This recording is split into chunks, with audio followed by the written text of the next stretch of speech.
নমস্কার বন্ধুরা, আবার চলে এলাম তোমাদের কাছে ছোট্ট একটা ভিডিও নিয়ে। তোমরা আমাদের চ্যানেলটা বেশি করে দেখবে, সাবস্ক্রাইব করবে, শেয়ার করবে, লাইক করবে আর কমেন্ট অবশ্যই কমেন্ট করে জানাবে আমরা যে তোমাদের কাছে ভিডিওটা দেখাবো তোমাদের কেমন লাগলো। তাহলে এবার ভিডিওটা শুরু করছি। এই ছোট বনু, এই দেখ আমরা তোর দাদা দিদি দেখেছিস তো, তোর কাছে কিরকম বসে আমরা খেলা করছি। তুই তাড়াতাড়ি বড় হয়ে যা তো, আমাদের সঙ্গে ছুটি ছুটি খেলা করবি। এই দেখ ছোট মনু, তোর জন্য তো জেঠু কি এনেছে একটা সুন্দর পুতুল। হ্যাঁ সে তো দেখতেই পাচ্ছি ছোট বন্ধু, তোর জেঠু পুতুল এনেছে আর আমি তো দেখলাম তোরা দু বোনেই তো পুতুলটা নিয়ে খেলা করছিস। কি রে, তুই নাকি এখানেই বসে থাকবি? এই পুতুল দাদা চল আমরা খেলতে যাবো। কখন খেলতে যাবো বলতো? এই টিকলি তারপরে টিপি সবাই চলে এসেছে খেলতে। আমাকে তো ডাকতে পাঠালো, ওই জন্য তোরে ডাকতে এলাম। না তোরা সেই বনুর কাছে বসে আছিস। এই বনু তো শুয়ে আছে, এখন তুই তো কিছু করতে পারবি না। চল চল খেলে আছিস। এই তুই যে কি বলিস, এই ছোট বনুটাকে একা রেখে চলে যাওয়া যায়? এই সিজক আম্মা তো বললো আমাদের তিনজনকে এই বনুর সঙ্গে একটু খেলতে, তা আমরা একটু বনুর সঙ্গে পাশে বসে খেলি না? তুই এখন যা, তুই খেলতে যা, তো আমরা এখন যেতে পারবো না। বাবা তোলা দেখছি বন্ধু বন্ধু বলেই বসে থাক, অন্য সময় তোলে একটু উঠতে খেলতে বেরিয়ে দিতি। আমি আজকে ডাকতে দিয়েছি বলে আর যেতেই চাইছি না। এখন তোর বন্ধু চল নে, তোরা বন্ধুর কাছে বসে থাক। আমার কথা তোর চিন্তা করবি না, আমি যে কার সঙ্গে খেলবো কি জানি, ভালোই লাগছে না। দেখি খুব খিদে পেয়ে গেছে, মায়ের কাছে গিয়ে একটু খাবার খাওয়া যায়।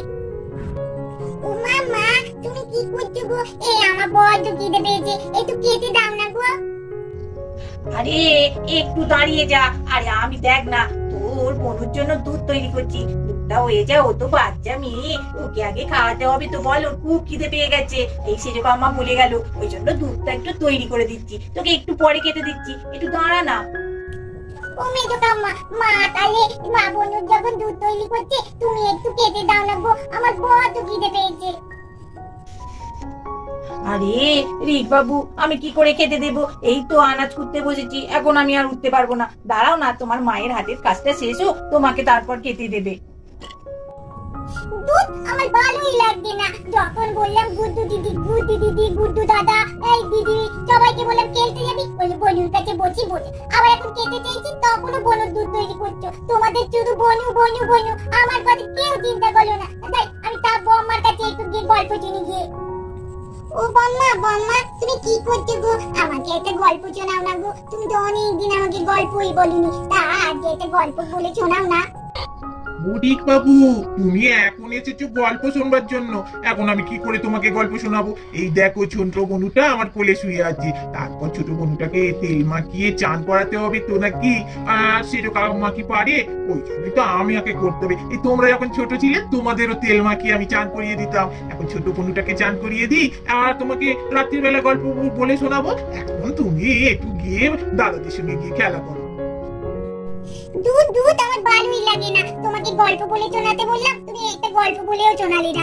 আবার দাদাদের খেলতে বললাম, তারাও খেললো না। আর মাকে খেতে দিতে বললাম, কেউ খেতে দিল না। সবাই বনুর দিকেই লক্ষ্য করছে, আমার দিকে কেউ লক্ষ্য করছে না। ও থাম্মি, তুমি তাহলে আমার সঙ্গে চলো, একটা লুডো খেলি। ও বাবা, আমি কি করে তোমার সঙ্গে খেলবো বলো? এই দেখো তোমার দাদা ভাই এক্ষুনি চলে আসবে, তাহলে তার তো একটু খেয়াল রাখতে হবে। তোমার দাদা ভাইয়ের এই জামাটা, এই লুঙ্গিটা হাতের কাছে দিতে হবে। আর তারপর বনুকে বম্মা চান করিয়ে দিলে তাকে একটু জামা পরিয়ে দিতে হবে, দুধ খাইয়ে দিতে হবে, তাই নাকি? সেজক আম্মা কি আর অত পারে? সেজক আম্মা তো এর পাশে কাজ আছে। তুমি একটু দাদাদের সঙ্গে খেলতে যাও, আমি খেলতে পারবো না এখন লুডো। এই জবে থেকে না এই বনুটাই গেছে, আমার আদরটা কমে গেছে। কেউ আমায় ভালোবাসে না। দাদা ভাইকে যেদিনকে বললাম চলো না গো দাদা ভাই আমার সঙ্গে একটু খেলবে, কেউ যে বোনকে নিয়ে বসে রইলো, আমার সঙ্গে খেললোই না। আজকে দাদা দিদি এদেরও খেলতে বললাম, এলেও খেললো না। মাও আমার দিকে লক্ষ্য লাগছে, আমার আর ভালোই লাগছে না। আমি বাড়ি চলে চলে যাবো। না বাড়ি চলে আমি কেন যাবো? আমি একদম যাবো না। বনু তাহলে একটা ব্যবস্থা করতে হবে। দাঁড়া, তোর মজা দেখাচ্ছি। তুই জবে থেকে এসেছিস, আমার আদরও কমে গেছে। বাবা মোয়ালা নিয়ে এখানে ঘুমোচ্ছে খাওয়া দাওয়া করে, আমার খাওয়া হয়নি, আমার জন্য কেউ খেলছে না, আমায় কেউ ভালোবাসছে না। তোর জন্যই তো, তোকে আজকে আমি মজা দেখাবো। দাঁড়া দেখি কোথায় তোকে দোকানও যায়, সেইখানে ঢুকিয়ে রেখে দেবো, তোকে কেউ খুঁজে পাবে না, বুঝবি চালা। তার মধ্যেই ঢুকিয়ে দেবো, তাহলে তো কেউ আর দেখতে পাবে না, তখন আমাকে সবাই ভালোবাসবে। দেখি কলবার চেষ্টা করি। উফ, কি ভারী রে বাবা, চাপাটা বড্ড ভারী। দেখি খুলি আগে। বাবা, আমার গাম বেরিয়ে গেল এই চাপাটা তুলতে। আবার তুলতে পেরেছি। এবার একে এর মধ্যে ঢুকিয়ে দিই। এবার চাপাটা দিয়ে দিই। ঘুমোতে কেউ জানতে পারবে না আমি যে এখানে লিখে দিয়েছি। আমার আদর কমিয়ে দিয়া সবার কাছে। কেউ আমার দিকে লক্ষ্য লাগছে না, কেউ আমায় ভালোবাসছে না, আমার সঙ্গে খেলছে না। আর তোমায় সবাই আদর করবি, ভালোবাসবি, তেল মাখিয়ে দিবি। দাঁড়া, এবার মজা তুই দেখ। দরজাটায় বাবা চাপাটা দিয়ে দিই। এল বলে বেলা আমি বসে থাকবো, তাহলে কেউ বুঝতে পারবে না যে এর মধ্যে ও আছে। মজা আমার হচ্ছে না, কি বলবো। এল বলে বেলা বাবা বসে পড়ি। আমার খুব মনটা এবার শান্তি লাগছে। এবার তাহলে আমি ভালোবাসাটা পাবো সবার থেকে। ও তো এর মধ্যে থাকবি, জানতেই পারবি না। সবাই খুঁজুক না এবার। ও বাবা, ঘুম পেয়ে যাচ্ছে। না, গিয়ে একবার দেখে আসি মেয়েটা কি করছে। একা ঘরে শুয়ে আছে, আর গুড্ডু গুড্ডি এরা তো সবাই খেতে গেছে। একবার দেখে আসি, মেয়েটা আবার যদি উঠে পড়ে তখন আবার কাঁদবে। যাই একবার ভেতরে গিয়ে দেখি। আরে আমার মেয়ে কোথায় গেল? আর দেখি ঠাম্মির কাছে আছে নাকি, একবার গিয়ে দেখি। ও ঠাকুমা, আমার রিক বাবুটা কোথায় গেল বলো তো? আমার থেকে খাবার চাইলো, দিয়ে কোথায় গেল বলো তো? আর দেখো না, ও তো খিদে সহ্য করতে পারে না, ওই জন্যই আর কি জিজ্ঞেস করছি। হ্যাঁ গো ঠাকুমা, আমার থেকেও ছেলেটা খেতে চাইলো, কিন্তু আমি দিতে পারলাম না, তখন আনাজ করতে বসেছিলাম তো ওই জন্য। আরে আমার থেকে তো তোর ছেলে গল্প শুনবে বলে বায়না করছিল।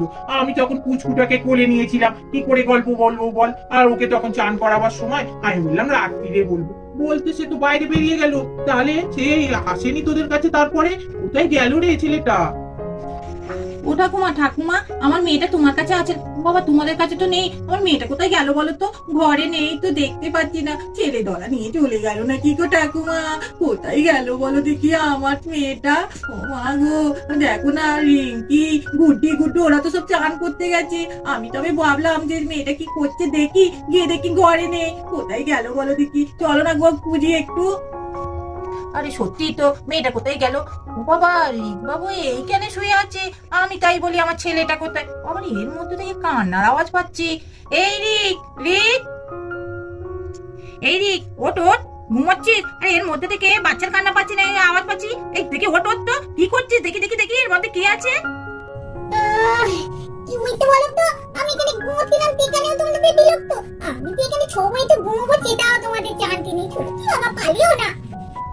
এই তুই ওইখান থেকে নাম না দেখি। বা দেখছি একটা কান্নার আওয়াজ পাচ্ছি, আমি শুনতে পাচ্ছি। তুই নামবি আগে। এ বাবা, তুই বনুকে এইখানে শুয়ে দিয়েছিস? এ বাবা, আমি এসেছিলাম বলে তো তাই, নালে মেয়েটার কি হতো? সত্যি তুই খুব বদমাইশ হয়েছিস। আর তুই বল, বনুকে এখানে নিঃশ্বাস নিতে পারতো? যদি দমটা বন্ধ হয়ে যেত, তখন কাকে ছোট বনু বলে ডাকতিস? তখন কাকে ভালোবাসতিস? কার সঙ্গে খেলতিস? এইটা তোর মাথায় নেই? কি করবো বলো? তোমরা তো আমার দিকে কেউ লক্ষ্যই করতো না। যার কাছেই যাচ্ছি সেই বলছি ছোট বোনের সঙ্গে এখন খেলবো, ছোট বোনের জন্য দুধ তৈরি করছি, ছোট বোনকে চান করাবে, ছোট বোনকে নিয়ে যাওয়াই। আমার কেউ আর ভালোবাসছো না। ও এসেছে বলেই তোমার ভালোবাসাটা কমে গেছে, ওই জন্য রাগ করে এখানে ঢুকিয়ে দিয়েছি। আমার কি দোষ আছে বলো? আমিও তো ছোট। আমাদের ভিডিওটা এখানে শেষ করছি। হ্যাঁ, আর ওতে হচ্ছে লাইক, কমেন্ট, শেয়ার।